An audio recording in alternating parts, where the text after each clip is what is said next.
Okay, here's an example of tangential velocity.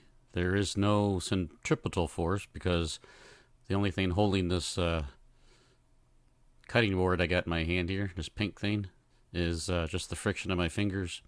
And once it gets moving, it's just going to fly out of my hands.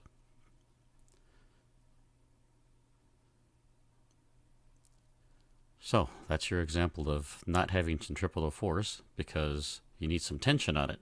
So if I wrap my fingers around the board, now you can have a centripetal force, which is an inward force.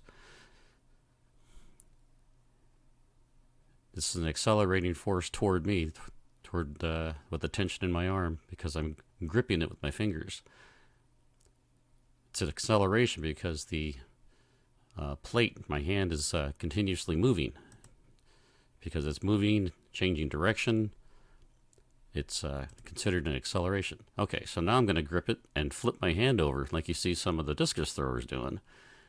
And showing you that even though there's a centripetal force, that's not what's keeping it in my hand. Because it's flipped over, actually it's the wind that's blowing it past my hand and out of my fingertips because there's nothing to hold it in place.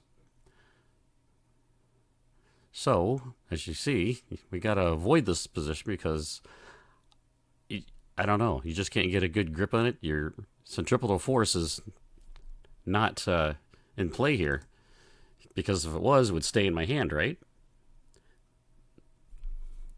So, we came up with this little drill tonight.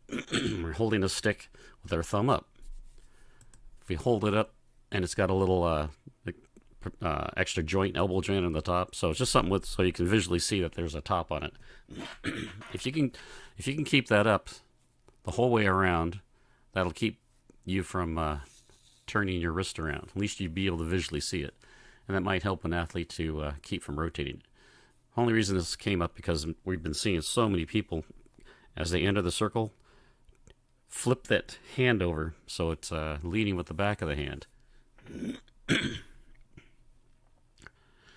So as you can see, you can keep that elbow up the whole way and without flipping it over.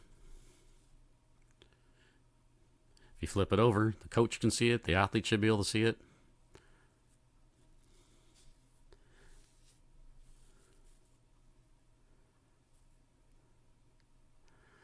So again,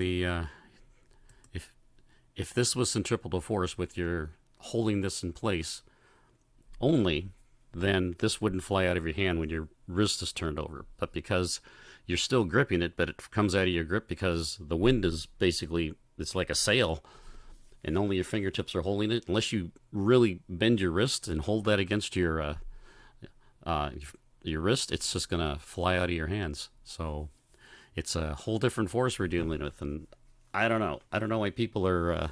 We've got some athletes doing that, but we're here to try to stop it because I don't see how it can be of any benefit. So move that discus with the palm forward, not the back of the hand forward. All right, thanks.